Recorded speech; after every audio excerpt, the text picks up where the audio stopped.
Everyone welcome back to my YouTube channel. तो आज की क्लास में हम करेंगे प्री इंडिपेंडेंट इंडिया में जो एजुकेशन रिलेटेड कमीशन आए थे उनकी चर्चा। तो उससे पहले हमने की थी इम्पोर्टेंट यूनिवर्सिटी। तो इम्पोर्टेंट यूनिवर्सिटी को हम करेंगे रिवाइज। तो पढ़ने की जगह क्या क्या होती थी? मठ, विद्यापीठ, विहार, सम्मेलन, चतुष्पदी, संगोष्ठी, अग्रहार, घटिका, परिषद, टोल्स और पाठशाला। कुछ इम्पोर्टेंट यूनिवर्सिटीज़ भी हमने देखी थी टेम्पल रिलेटेड, मिथिला, कांची और बनारस, और विहारा कनेक्टेड इंस्टीट्यूशन। इनको हमने VN जोश से याद किया था। विक्रमशिला, वल्लभी, नालंदा, जगदाला, उदंतपुरी और सोमपुरा। तो ये सभी यूनिवर्सिटी देखी थी और उसमें सबसे इम्पोर्टेंट थी तक्षशिला, जिसका मतलब होता है स्टोन, और ये सबसे पुरानी थी। रावलपिंडी पाकिस्तान में है और इसको यूनेस्को में 1980 में शामिल किया गया। और यहाँ पर इम्पोर्टेंट एजुकेशन यहाँ पर दी जाती थी मिलिट्री, बी से ब्राह्मणिकल और मेडिसिन। 3 प्रकार की यहाँ महत्वपूर्ण शिक्षा मिलती थी। 7th सेंचुरी BC में इसकी स्थापना हुई और कौटिल्य, पाणिनि, चरक यहीं से पढ़े थे। और एडमिशन की न्यूनतम आयु ये 16 वर्ष थे। यहाँ पर कोई भी एग्ज़ाम नहीं होता था। फिर हमने देखी नालंदा यूनिवर्सिटी, जो राजगृह बिहार में है, यूनेस्को में 2016 में शामिल किया गया। इसका मतलब होता है कमल। संस्थापक है कुमार गुप्त फर्स्ट। गुप्त काल में 5वीं शताब्दी में इसका निर्माण किया गया और इसकी खोज अलेक्जेंडर कनिंघम ने की थी। जो राजा डोनेशन देते थे उनसे इसको चलाया जाता था, कोई भी फीस नहीं ली जाती थी। शिक्षा में हीनयान, महायान और वज्रयान बौद्ध धर्म से संबंधित शिक्षा यहाँ पर मिलती थी। ह्यून सांग या ज़्वेंग यहाँ पर आया था 639 से 645 ईस्वी में, और हर्षवर्धन के समय ये आया था और CU की पुस्तक लिखी थी। और यहाँ पर लगभग 10,000 मॉन्क्स, 1510 टीचर्स या लगभग 2,000 टीचर्स यहाँ पर रहते थे। यहाँ पर एक लाइब्रेरी भी थी, मेन लाइब्रेरी, जिसका नाम था धर्मगुंज। 9 फ्लोर की बिल्डिंग थी, 3 ब्रांच थी, रतन सागर, रत्न रंजक और रत्नोदधि।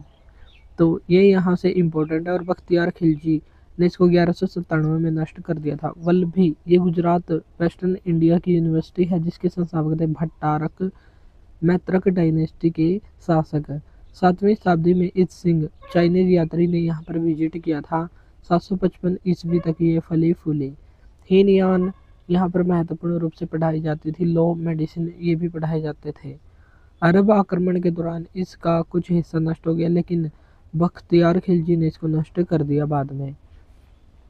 विक्रमशिला यूनिवर्सिटी, जिसे सिस्टर यूनिवर्सिटी ऑफ नालंदा कहते हैं, फाउंडर धर्मपाल 8वीं शताब्दी में, उत्तरी मगध गंगा नदी के तट पर था। वज्रयान तांत्रिक बुद्धिज्म की एजुकेशन यहाँ से मिलती थी। और मुख्य द्वार पर अपॉइंट ये होते थे द्वार पंडित, और हाईएस्ट अथॉरिटी ये महावीर या महाकवि कहलाते थे। एजुकेशन मेन तंत्र शास्त्र में यहाँ मिलती थी। बंगाल के शासकों के द्वारा दीक्षांत समारोह किया जाता था और समावर्तन के समय स्नातक डिग्री यहाँ पर प्रदान की जाती थी। 1203 में बख्तियार खिलजी ने इसका अंत कर दिया। उदंतपुरी फाउंडर है गोपाल, बुद्धिज्म की शिक्षा यहाँ पर दी जाती थी। ये इतनी फेमस नहीं हो पाई।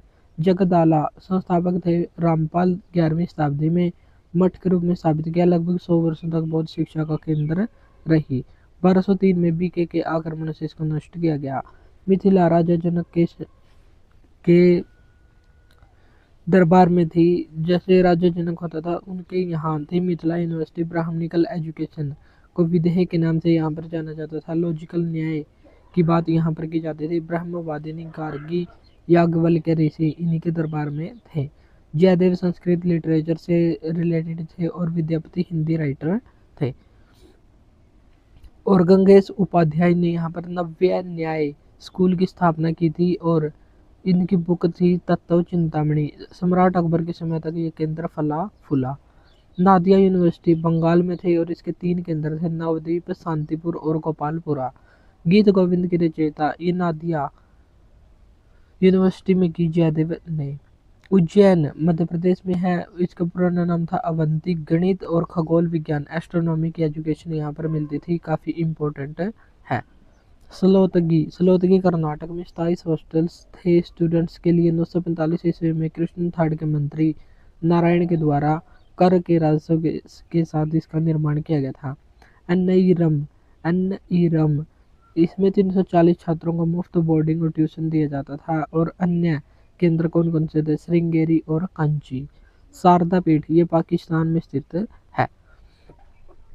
अब यहाँ से हमारी क्लास होती है स्टार्ट। तो थोड़ा सा बुद्धिज्म और यूनिवर्सिटी जो हमने लास्ट क्लास में डिस्कस किया था, तो एक टेबल में सभी यूनिवर्सिटी को आज हम लेकर आए हैं, तो उनको भी करेंगे। तो बुद्धिज्म एरा, बुद्ध काल में जैसे हिंदू धर्म में उपनयन संस्कार होता है, मुस्लिम धर्म में बिस्मिल्लाह संस्कार होता है एजुकेशन शुरू करने से पहले, तो बुद्धिज्म में ये होता है पवज्जा पवज्जा संस्कार होता है। हिंदू धर्म में समावर्तन जहाँ पर एंड ऑफ स्टूडेंटशिप होती है, और मुस्लिम धर्म में इसको कहते हैं अलिम या इलिमा, और बुद्धिज्म में इसको कहते हैं उपसंपदा। तो ये दो टर्म याद रखनी है, पवज्जा और उपसंपदा। 12 साल मॉन्क बनने में लगते थे। तो हमने बुद्धिस्ट यूनिवर्सिटी को वी एन जो से याद किया था। तो वी से हमने दो यूनिवर्सिटी को किया था, विक्रमशिला और वल्लभी। विक्रमशिला ये भागलपुर बिहार में थी और धर्मपाल ने इसकी स्थापना की थी। वल्लभी गुजरात में थी, भट्टारक या मैत्रक वंश ने इसकी स्थापना की थी। एन से हो गया नालंदा, बड़ा गांव बिहार में कुमारगुप्त फर्स्ट जो गुप्त काल के शासक थे इनके द्वारा स्थापना की गई। जगदाला बंगाल में रामपाल के द्वारा। उदांतपुरी बिहार शरीफ बिहार में, और ये गोपाल के द्वारा स्थापना की गई। और सोमपुरा उत्तर बंगाल में धर्मपाल के द्वारा इसकी स्थापना की गई। आज का हमारा टॉपिक है एजुकेशन कमीशंस इन प्री इंडिपेंडेंट इंडिया। स्वतंत्रता से पूर्व भारत में शिक्षा से रिलेटेड जो भी कमीशन या कमेटी आई उनको आज हम देखेंगे। तो सबसे पहले आई थी ईस्ट इंडिया कंपनी, जो इंग्लैंड की एक कंपनी थी, व्यापार करने के उद्देश्य से आई थी, और इसने अपनी पहली फैक्ट्री कलकत्ता में स्थापित की। और धीरे धीरे ये व्यापार से जो राजनीतिक भारत के राजनीतिक हस्तक्षेप करने लगी भारत की राजनीति में, और इन्होंने एम्पायर को स्थापित कर लिया, और इन्होंने इकोनॉमिक कंडीशंस को कंट्रोल कर लिया। जैसे भी ये कर वगैरह लेते थे, तो उस सिस्टम को ही इन्होंने कंट्रोल कर लिया। तो एम्पायर और इकोनॉमी, तो इकोनॉमी वर्सेस एम्पायर हो गया, यानी कि जितना कंट्रोल ये इकोनॉमी पर करेंगे उतना ही एम्पायर इनके हाथ में आएगा। तो ये इस बात को समझ चुके थे। और सर थॉमस रो ये जहांगीर के दरबार में आया था, और ईस्ट इंडिया पास को यहीं से मंजूरी मिल गई थी। वॉरेन हेस्टिंग्स इन्होंने 1780 में मदरसा बनाया। तो 1780 में मदरसा बना दिया मुस्लिम एजुकेशन के लिए। फिर 1791 में बनारस संस्कृत कॉलेज की स्थापना जोनाथन डंकन ने की। 1784 में इन्हीं के बीच में एशियाटिक सोसाइटी ऑफ बंगाल की स्थापना की गई विलियम जोन्स के द्वारा। और ब्रिटिश पार्लियामेंट से जो पास होते थे अधिनियम, भारत में जब तक भारत स्वतंत्र नहीं हुआ था, तो भारत में जो भी शासन चलता था वो ब्रिटिश संसद में पारित कानूनों से चलता था। और ब्रिटिश संसद में जो कानून पारित होते थे उनको कहते थे चार्टर। और चार्टर 20 साल में एक बार आता था, और इसकी शुरुआत 1813 से हुई थी। सबसे पहले ईस्ट इंडिया कंपनी पर कंट्रोल के लिए 1773 में रेगुलेटिंग एक्ट लाया गया। फिर उस पर और कंट्रोल के लिए 1784 का पीट्स इंडिया एक्ट। फिर 1781 में, 1773, 81, 1784 में, फिर 1793 में, और 1813 में पहला चार्टर एक्ट लाया गया। और इसमें एजुकेशन से रिलेटेड क्या बात थी कि एजुकेशन पर 1 लाख रुपए खर्च किए जाएंगे। तो ये बात इसमें कही गई थी। तो हम पहले मोटा माटी देख लेते हैं कि इसमें हमें कौन कौन से अधिनियम पढ़ने हैं। तो चार्टर एक्ट 1813 से इसकी शुरुआत हुई। फिर आई एक एल्फिंस्टन रिपोर्ट 1823 में। जनरल कमेटी रिपोर्ट ये भी 1823 में। मैकाले मिनट काफ़ी इंपॉर्टेंट है, 1835 में आई। इसने कहा कि भारतीयों की शिक्षा बेकार है। और ब्लड एंड कलर में लोग तो चाहिए इंडियन, लेकिन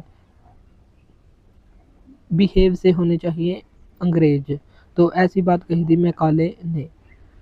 बैथुने कॉलेज इसकी स्थापना हुई 1849 में। वुड्स डिस्पैच 1854 में आया। इसे Magna carta of English literature कहा जाता है, एजुकेशन का, भारतीय शिक्षा का मैग्ना कार्टा। ये कहा जाता है वुड डिस्पैच को, जो चार्ल्स वुड 1854 में लेकर आए थे। हंटर कमीशन, चार्ल्स वुड की समीक्षा के लिए हंटर कमीशन आया 1882 में। शिमला कॉन्फ्रेंस ये हुई 1901 में, और रिले कमीशन की रिपोर्ट ये आई 1902 में, और 1902 में ही यूनिवर्सिटी कमीशन आया था। नेशनल काउंसिल ऑफ एजुकेशन ये आया था 1905 में। Resolution on education policy 1913। Sadler commission 1917, जिसे कैलकाटा कमीशन, कलकत्ता कमीशन के नाम से भी कहते हैं। 1929 2829 में आया था साइमन कमीशन, और साइमन कमीशन में 7 सदस्य सभी अंग्रेज थे, इसलिए कहा गया साइमन गो बैक, साइमन हटो। हटो से हम याद करेंगे हर्टोग कमीशन 1929 में।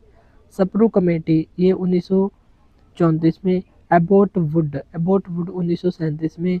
और अनएम्प्लॉयमेंट कंडीशंस, अनएम्प्लॉयमेंट की कंडीशन के लिए स्पेसिफिक रूप से उत्तर प्रदेश के लिए आया था।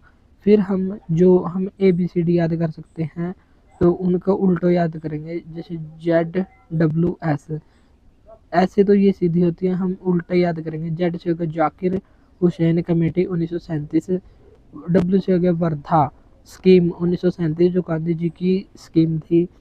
फिर सर्जेंट प्लान 1944, वेबल गवर्नर जनरल इस समय थे। तो जाकिर हुसैन कमेटी, वर्धा प्लान ये स्कीम, और सार्जेंट प्लान। अब हम इनको थोड़ा अच्छे से देखेंगे। तो सबसे पहले 1813 का चार्टर एक्ट। इसमें 1 लाख रुपए शिक्षा पर खर्च करने की बात कही गई। साइंटिफिक एजुकेशन देने की बात यहीं पर कही गई। और एंग्लिसिस्ट ओरिएंटलिस्ट कंट्रोवर्सी यहाँ पर हुई, यानी कि आंग्ल प्राच्य विवाद। पुरानी और नई शिक्षा को लेकर दोनों में विवाद हुआ। ये कहने लगे कि अंग्रेजों की शिक्षा बेहतर है और भारतीयों की शिक्षा बेकार है, तो दोनों के बीच कंट्रोवर्सी हुई, विवाद हुआ। 1817 में हिंदू कॉलेज की स्थापना राजा राम मोहन राय के द्वारा कलकत्ता में की गई। 1855 में इसको प्रेसिडेंसी कॉलेज बना दिया गया, और 2010 में इसको प्रेसिडेंसी यूनिवर्सिटी बना दिया गया। तो ये जो बीच बीच में हम कॉलेज करेंगे वो भी काफ़ी इम्पोर्टेंट है। अगर हम एक साथ करेंगे तो हमको याद नहीं होगा, तो हम बीच बीच में इन कॉलेज को भी डिस्कस करेंगे। जैसे 1817 में हिंदू कॉलेज बना, यही कॉलेज 1855 में प्रेसिडेंसी कॉलेज बना, और यही प्रेसिडेंसी कॉलेज 2010 में प्रेसिडेंसी यूनिवर्सिटी बना। नेक्स्ट थी एल्फिंस्टन रिपोर्ट 1823। इसमें 10+2+3 इसी के द्वारा दिया गया था। और डिस्ट्रिक्ट एग्जामिनर ऑफिसर इसी के द्वारा नियुक्त किए गए। टीचर्स की ट्रेनिंग पर बात कही गई, और स्कूल में सुपरवाइजर की बात इसी कमेटी में कही गई थी। और एक एल्फिंस्टन इंस्टीट्यूट भी है, जिसकी स्थापना 1834 में बॉम्बे में हुई थी, और ये बॉम्बे में अब भी है। 1835 में कलकत्ता मेडिकल कॉलेज की स्थापना हुई थी। नेक्स्ट मैकाले मिनट 1835 में आया था, और इसमें गवर्नर जनरल थे विलियम बेंटिक। इसमें कहा गया कि 10 लाख रुपए एजुकेशन पर खर्च होना चाहिए, और इसे अधोमुखी निस्पंदन सिद्धांत या DFT डाउनवर्ड फिल्ट्रेशन थ्योरी इसको कहा गया। और ऐसा क्यों कहा गया, क्योंकि इसमें जो भी शिक्षा दी जाती थी वो जिन भारतीयों को ये शिक्षा दी जाती थी उनको केवल निचले स्तर के अधिकारी नियुक्त करने के लिए ही दी जाती थी। जो बड़े उच्च अधिकारी होते थे, जैसे गवर्नर जनरल, वाइसराय, ये अंग्रेजों के द्वारा ही भेजे जाते थे। लेकिन जो भी भारतीयों को पढ़ाया जाता था वो इतना ही पढ़ाया जाता था ताकि वो उनका काम में हाथ बंटवा सके, यानी कि जो क्लर्क वगैरह का काम है वो कर सके। तो इसे डाउनवर्ड फिल्ट्रेशन थ्योरी कहा गया है। और इंग्लिश एजुकेशन पर बल दिया गया। ब्लड एंड कलर इंडिया, यानी कि ब्लड और कलर से ये इंडियन होंगे। लेकिन और उसने एक बात भी कही थी कि भारतीयों को ऐसा बनाना है जो टेस्ट में अंग्रेज हों, यानी कि जो भी काम करना हो वो अंग्रेजों के हिसाब से करे, लेकिन रहे वो भारतीय ही, टेस्ट में अंग्रेज होने चाहिए। फिर है एफर्ट्स ऑफ थॉम्सन, इन्होंने विलेज एजुकेशन पर बात कही। बेथुने कॉलेज 1849 में। वुड्स डिस्पैच ये आया था 1854 में। Magna carta of English literature कहते हैं, चार्ल्स वुड लेकर आते हैं। और इसे हमको W3 याद करना है। W3 से विमेन एजुकेशन पर बल दिया। वोकेशनल एजुकेशन जिसमें स्किल डेवलपमेंट की बात कही गई। वर्नाक्यूलर यानी कि मातृभाषा, स्कूल लेवल पर मातृभाषा को पढ़ाया जाएगा। जो भी बच्चे की मदर टंग होगी उसे ही स्कूल लेवल पर उसको पढ़ाया जाएगा। English as the medium of instruction for higher education और स्टडीज़, जो हायर एजुकेशन के इंस्ट्रक्शन है वो इंग्लिश में हो सकते हैं। और यहाँ पर कुछ 3-4 यूनिवर्सिटियों की स्थापना हुई थी 1857 में। BMC से हम इनको याद करेंगे, बॉम्बे यूनिवर्सिटी, मद्रास यूनिवर्सिटी और कलकत्ता यूनिवर्सिटी। इनकी स्थापना 1857 में हुई और यहीं से एफिलिएशन सिस्टम स्टार्ट हुआ। जैसे अब एक यूनिवर्सिटी है, उसके अंडर में कुछ कॉलेज है, तो ये एफिलिएशन सिस्टम है, यानी कि वो उसके अंडर में काम करेंगे। तो ऐसा ही एफिलिएशन सिस्टम ये शुरू हुआ था बॉम्बे, मद्रास, कलकत्ता यूनिवर्सिटी की स्थापना के समय 1857 में। 1882 में पंजाब यूनिवर्सिटी की स्थापना हुई और 1887 में इलाहाबाद यूनिवर्सिटी की स्थापना हुई। फिर आया हंटर एजुकेशन कमीशन 1882-83 में।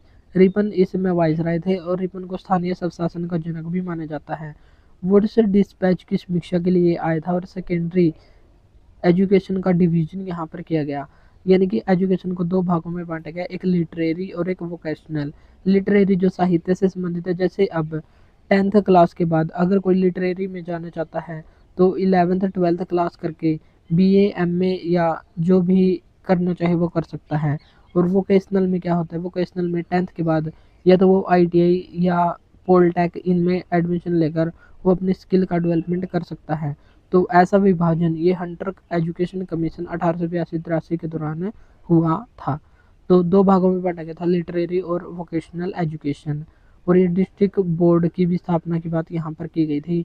Transfer of primary education to newly setup district and municipal board, जो नए नए डिस्ट्रिक्ट और म्यूनिसिपल बोर्ड बनाए गए थे तो प्राइमरी एजुकेशन को वहाँ पर ट्रांसफ़र किया गया था। फिर आया आगे इंडियन यूनिवर्सिटी एक्ट 1904। तो कभी हम इसको 1902 लिख लेते हैं, कभी 1904। तो इसका मतलब क्या है, तो ये कर्जन वाइसराय किस में आया था, पहले हुई थी शिमला कॉन्फ्रेंस 1901 में, फिर आया रिले कमीशन 1902 में। और ये जो यूनिवर्सिटी अधिनियम है इंडियन यूनिवर्सिटी एक्ट, ये बना था 27 जनवरी 1902 को, लेकिन लागू हुआ था 21 मार्च 1904 को। तो अगर ऑप्शन में 1902 या 1904 में से एक है तो हम इनमें से जो भी होगा उसको ही राइट आंसर मानेंगे। लेकिन अगर पूछा जाए लागू कब हुआ था तो 21 मार्च 1904 को लागू हुआ था। और ये यूनिवर्सिटी अधिनियम लाया क्यों गया था, क्योंकि 1905 में स्वदेशी आंदोलन चला हुआ था, भारतीय अंग्रेजी शासन का विरोध कर रहे थे और इसी समय बंगाल का विभाजन भी हुआ था। तो बंगाल के लोग अंग्रेजों के खिलाफ हो गए थे, तो फ्रीडम स्ट्रगल को कम करना यहाँ पर अंग्रेजों का मुख्य उद्देश्य था। तो इसके लिए इंडियन यूनिवर्सिटी अधिनियम लाया गया, जिसमें नो इंडियन शामिल किए गए। कोई भी भारतीय, जैसे यूनिवर्सिटी में सीनेट में 50 मेंबर्स होते हैं, सिंडिकेट होती है, तो इसमें एक भी भारतीयों को शामिल नहीं किया गया। अटेंडेंस को स्ट्रिक्ट कर दिया गया, क्योंकि जो स्वदेशी आंदोलन था उसमें स्टूडेंट्स भी थे, महिलाएं भी थी। तो अटेंडेंस को स्ट्रिक्ट किया गया ताकि वो कॉलेज या यूनिवर्सिटी में जाकर पढ़ सकें और उनका आंदोलन समाप्त हो जाए। एडमिनिस्ट्रेटिव रिफॉर्म्स, प्रशासनिक सुधार भी यहाँ पर किए गए। तो इसके लिए यूनिवर्सिटी अधिनियम लाया गया था ताकि स्टूडेंट्स, जो भी महिलाएं हैं, जो बच्चे हैं, वो जो आंदोलन में भाग लिए हुए हैं वो अपनी पढ़ाई पर ध्यान दें, जिससे उस आंदोलन को तितर बितर किया जाए या उसको ख़त्म किया जाए ताकि अंग्रेज़ों का फ़ायदा हो सके। तो इसलिए इस अधिनियम को यहाँ पर लाया गया था। नेशनल काउंसिल ऑन एजुकेशन, ये है 1905 का। एस्टेब्लिशमेंट ऑफ शांति निकेतन, शांति निकेतन की स्थापना की गई। जादवपुर यूनिवर्सिटी की स्थापना की गई। डाउन सोसाइटी, और यहाँ पर कॉलेज की संख्या बढ़ाई गई और ताकि यूनिवर्सिटी का बर्डन कम हो सके। तो यूनिवर्सिटी बर्डन को कम करने के लिए कॉलेज की संख्या यहाँ पर बढ़ाई गई। Resolution on education policy 1913। फिर आया सेटलर कमीशन 1917, जिसे कलकत्ता कमीशन या कलकत्ता कमीशन के नाम से इसको जाना जाता है। 10+2+3 ये यहीं से आया था। यहाँ पर ऑनर्स कोर्स और रेजिडेंशियल सिस्टम को स्टार्ट किया गया। रेजिडेंशियल सिस्टम जैसे हॉस्टल हैं, तो ऐसा सिस्टम को यहाँ पर शुरू किया गया। डिफरेंट फैकल्टी को इंट्रोड्यूस किया गया और फिजिकल ट्रेनिंग की बात यहाँ पर कही गई। एक होती है कैब, CABE, केब, ये central advisory board of education होती है। 1920 में इसकी स्थापना हुई, लेकिन फंडिंग न मिलने पर 1923 में इसको डिसॉल्व किया गया। तो 1923 में इसको समाप्त कर दिया गया। 1935 में अगेन इसका गठन हुआ और अभी तक ये अस्तित्व में है। और ये सेंट्रल और स्टेट गवर्नमेंट के बीच ब्रिज या सेतु का काम करती है। और NEP 2020 में, न्यू एजुकेशन पॉलिसी 2020 में केब को मजबूत करने की बात कही गई है। तो ये क्वेश्चन भी एग्जाम में आया है कि NEP 2020 में केब के बारे में क्या कहा गया है। तो इसको ख़त्म करने की नहीं बल्कि मजबूत करने की बात, स्ट्रेंथन की बात यहाँ पर की गई है। अब है यहाँ पर कुछ यूनिवर्सिटी जैसे SNDT यूनिवर्सिटी, बनारस यूनिवर्सिटी और मैसूर यूनिवर्सिटी। ये बनी थी 1916 में। पटना यूनिवर्सिटी 1917, हैदराबाद या उस्मानिया यूनिवर्सिटी ये बनी थी 1918 में। एक होती है AIU यानी कि एसोसिएशन ऑफ इंडियन यूनिवर्सिटीज़, 1925 में इसकी स्थापना हुई। पहले इसका नाम होता था IUB, इंडियन यूनिवर्सिटी बोर्ड। फिर आया हर्टोग कमीशन, क्योंकि हमने कहा था साइमन हर्टो 1928 में आया था साइमन। और हर्टोग कमीशन 1929 में। सप्रू कमेटी 1934 में। Unemployment condition specific state Uttar Pradesh के लिए आया था। जाकिर हुसैन कमेटी और 1937 में। अब्बट वुड वर्धा स्कीम 1937, जिसे बेसिक एजुकेशन और बुनियादी शिक्षा के नाम से जाना जाता है, और ये हुआ था नागपुर अधिवेशन 1937 में। और यहीं पर वर्धा स्कीम को लॉन्च किया गया था। वर्धा स्कीम है क्या थी, तो वर्धा स्कीम को हम अच्छे से यहाँ पर देखेंगे। 1931 में हुई थी राउंड टेबल कॉन्फ्रेंस, गोलमेज सम्मेलन हुआ था 1931 में, और वहाँ पर बुनियादी या प्राइमरी एजुकेशन की बात कही गई थी। और बाद में वर्धा में एक जाकिर हुसैन कमेटी भी बनी थी अक्टूबर 1937 में। और वर्धा स्कीम ये गांधी जी ने लॉन्च की थी। तो इसमें क्या क्या कहा गया था, लर्निंग थ्रू एक्टिविटी, एक्टिविटी के थ्रू हमें सीखना है। गांधीयन आइडियाज़ को अप्लाई किया गया। बेसिक हैंडीक्राफ्ट्स को सिलेबस में शामिल किया गया, जो हस्तशिल्प के कार्य हैं उनको सिलेबस में शामिल किया गया। Free and compulsory education for first 7 years of schooling, जो स्कूल में बच्चे शिक्षा लेते हैं पहले 7 साल तक के बच्चे, उनकी शिक्षा फ्री होगी और कंपलसरी अनिवार्य शिक्षा वहाँ पर उपलब्ध की जाएगी। Teaching to be in Hindi from class 2 to 7 and in English only after class 7th। तो इसमें कहा गया कि टीचिंग जो होगी वो हिंदी भाषा में होगी क्लास 2 से लेकर क्लास 7 तक, और इंग्लिश भाषा में होगी 7 क्लास के बाद जो भी शिक्षा होगी वो केवल इंग्लिश भाषा में होगी। तो ऐसी बात कही गई। और स्कूल को कम्युनिटी सर्विस के रूप में यहाँ पर देखा गया। गांधी जी ने एक नया कॉन्सेप्ट भी लॉन्च किया जिसे कहा गया नई तालीम। तो नई तालीम क्या थी, तो नए तरीके से पढ़ाना, और ये एक स्पिरिचुअल और पेडागोजिकल प्रिंसिपल था। 14 वर्ष तक नए तरीके से सिखाना, ये होते थे नई तालीम। इसमें कहा गया बेसिक एजुकेशन फॉर ऑल, सभी के लिए बेसिक एजुकेशन होनी चाहिए। At preparing a good society, good society या अच्छे समाज का निर्माण के लिए ऐसा होना चाहिए। इसका उद्देश्य था एक मौन सामाजिक क्रांति का अग्रदूत बनना, ताकि बाद में एक मौन क्रांति बन जाए और अंग्रेजों को यहाँ से भगा दे। For holistic development of body mind and soul, शरीर मन और आत्मा तीनों का ही विकास करना यहाँ मुख्य उद्देश्य था। ही इंट्रोड्यूस्ड फिजिकल लेबर, उन्होंने फिजिकल लेबर शारीरिक श्रम को भी इंट्रोड्यूस किया। Gandhi ji views on education, Gandhi ji के शिक्षा पर विचार क्या क्या थे। Use the real world as your classroom and learn through life, हमें जीवन से सीखना चाहिए और जो भी हमारा वर्ल्ड है उसी को एज ए क्लासरूम ट्रीट करना चाहिए, क्योंकि इस संसार में हमें सीखने के लिए बहुत कुछ है। तो ये गांधी जी का विचार था। Integrate the physical labour and intellectual work, जो शारीरिक श्रम है और इंटेलेक्चुअल मानसिक काम है उन दोनों को इंटीग्रेट एकीकृत करना चाहिए, दोनों को साथ मिलाकर चलना चाहिए। यही नहीं कि हम या तो फिजिकल लेबर ही करें या इंटेलेक्चुअल वर्क ही करें, बल्कि दोनों का सामंजस्य होना चाहिए, दोनों का तालमेल होना जरूरी है। तो फिजिकल रूप से भी और इंटेलेक्चुअल रूप से भी हमको स्वस्थ रहना है और एजुकेशन प्राप्त करनी है। तो ये थे गांधी जी के व्यू ऑन एजुकेशन। आनंद निकेतन इसे सेवाग्राम एक्सपेरिमेंट के नाम से जाना जाता है और टीचर ट्रेनिंग इंस्टीट्यूट इसमें बनाए गए। It was a unique and path breaking experiment. ये एक यूनिक था, ऐसा किसी ने भी पहले नहीं किया था एक्सपेरिमेंट, और पाथ ब्रेकिंग एक्सपेरिमेंट ये था आनंद निकेतन वाला। और इसका उद्देश्य क्या था? Holistic development of a child's head, heart and hand. तो सिर, हार्ट और हैंड, यानी कि इसमें CAP की बात कही गई, जैसे ब्लूम्स टैक्सोनॉमी में कही गई है कॉग्निटिव, अफेक्टिव और साइकोमोटर। तो यही बात इसमें कही गई कि holistic development of a child's head, heart and hand. Humility और सिटीजनशिप को सिखाना इसका मुख्य उद्देश्य था। Wardha scheme of education as a glance. तो इसमें वर्धा स्कीम की कुछ झलक भी दिखाई गई है, जैसे उसमें क्या क्या होता था। तो इसमें कहा गया कि फिजिकल एक्टिविटी ये 20 मिनट की होनी चाहिए।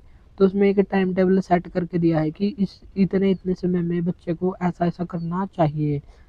मदर टंग या मातृभाषा ये 20 मिनट तक पढ़नी चाहिए। Social and general studies 60 minute तक।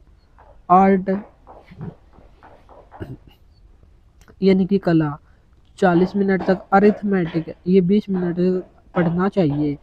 और craft work including study of core related subject ये 2.5 घंटों का समय यहाँ पर बताए गए हैं। Text book to be avoided as far as possible. जितना दूर हो सके हमें टेक्स्ट बुक से दूर बच्चों को रखना चाहिए, क्योंकि जो वे प्रैक्टिकल लाइफ में सीख सकते हैं वो इतना किताबों से नहीं सीख सकते। तो ये गांधी जी की वर्धा स्कीम में कहा गया है। लर्निंग विदाउट बर्डन, बिना ही बोझ के या बिना ही बर्डन के दबाव के सिखाना चाहिए। Cleanliness and health, external examination यहाँ पर नहीं होंगे। तो नो एक्सटर्नल एग्जामिनेशन, तो ऐसी बात कही गई थी वर्धा स्कीम में। फिर 1944 में आए सर्जेंट कमीशन को तक ये होता है हमारा प्री इंडिपेंडेंट इंडिया के education commission complete. Next class में हम एजुकेशन रिलेटेड जो पोस्ट इंडिपेंडेंट इंडिया के एजुकेशन कमीशन है उनको हम देखेंगे। तो अगर आपको आज की क्लास अच्छी लगी तो इसको लाइक और शेयर जरूर करें। आज के लिए इतना ही, मिलते हैं नेक्स्ट वीडियो में। Thank you.